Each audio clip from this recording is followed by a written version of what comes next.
So UFC Fight Night main event between Thiago Santos and Johnny Walker just wrapped up, and man, everyone was kind of expecting this one to be like a bar brawl. One guy gets KO'd big. Both of these guys carry big power, and Johnny Walker has a history of being a very creative, outgoing striker. He typically looks for the finish in most of his fights, and in this fight, he did not look for the finish, not even for a second. I mean, Johnny Walker was very comfortable. And of course, I should say he did lose the fight by unanimous decision to Thiago Santos. I had not mentioned yet, but man, Johnny Walker, despite landing more total strikes throughout the fight, he wasn't really putting anything into any of his strikes. He wasn't looking to set up any finishing shots. You know what I mean? It was all mostly range finding, kind of point, shots looking for points. You know what I mean? And Johnny Walker 6'6" in there is a lot taller than Thiago Santos, and he actually did a good job at controlling the range for most of the fight, especially the rounds he won. I think the judges had him winning rounds 1 and 3. Yeah, 1 and 3, I believe, and or maybe 1 and 4. Round one was very uneventful, and Thiago Santos kind of got more comfortable as the fight was going on, but he definitely just tended to land the bigger shots on Johnny.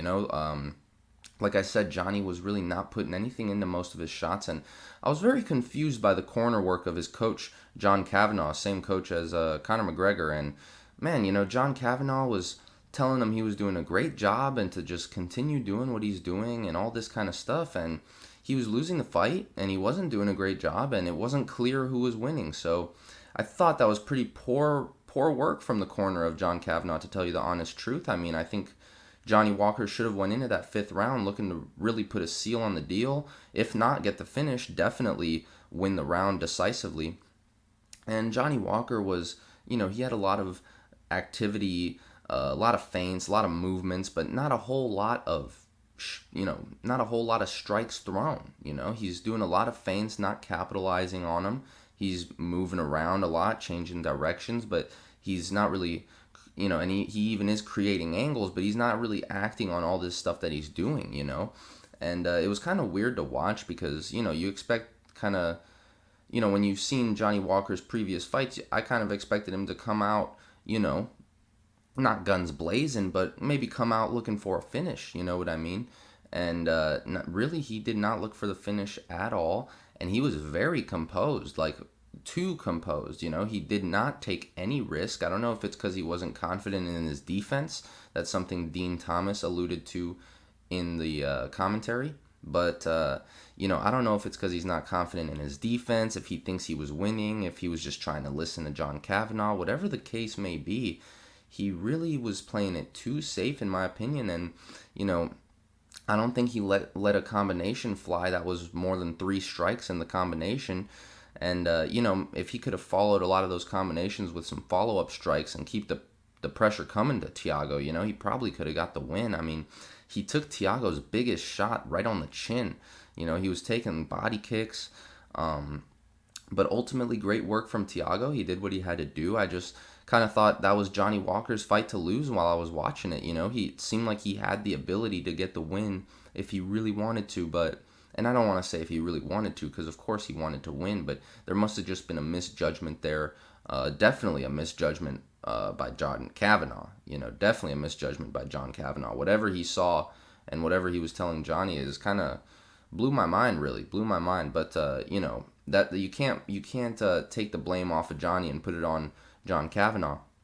Johnny Walker should have been able to tell that it was a close fight. He should have dug deep and went to get that victory. And like I said, it didn't have to be a finish, but it should have been more activity from Johnny Walker if he really wanted that win. And like I said, I don't want to say it like that, but ultimately Johnny Walker was just not active enough. And Thiago Santos, despite getting the win, I think he got lucky by Johnny Walker's inactivity. And who knows, if Johnny Walker was more active, maybe Thiago would have clipped him on the way in earlier and finished the fight with an emphatic KO or something of that nature. But ultimately, I thought Thiago was a little bit slower than Johnny, but he was able to use timing and accuracy to kind of overcome that.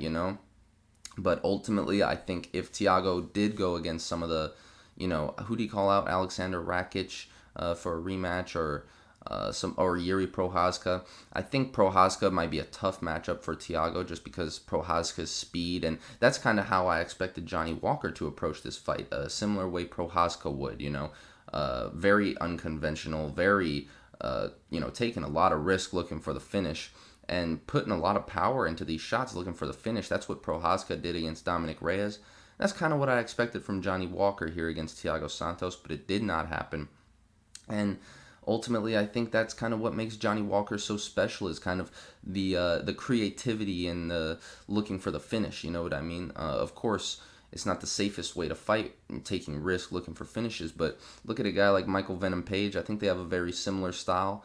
You know what I mean? Just unconventional, and they're always putting every shot to look for a finish. You know what I mean? And even if one shot might not be the finishing shot, it's gonna try to set up a finishing shot. You know what I mean? So I don't want to ramble on too much about this fight, but ultimately Thiago Santos did what he needed to do to get the job done.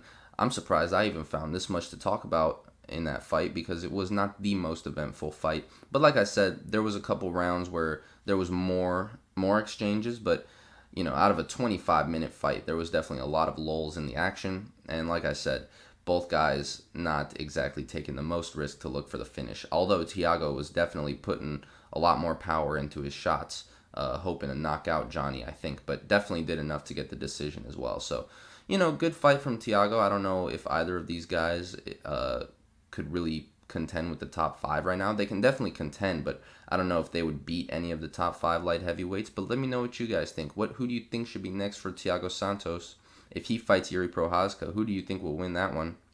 And who do you think should be next for Johnny Walker? You know what I mean? And just to touch on a couple of the other fights on the card, Kevin Holland and Kyle Daukaus, no contest due to a headbutt. Kyle Daukaus put his head straight into the chin of Kevin Holland, completely by accident, but Kevin Holland was knocked out by the headbutt. I mean, fell forward, lights out. And as he hit the canvas, he woke up and started defending, beautifully, really, doing what he could to defend. And I believe the ref was Dan Mirgliata, who let the fight go on because he saw Kevin defending. But Kevin was still, seeing stars, and ultimately got choked out from the back by Kyle Daukaus.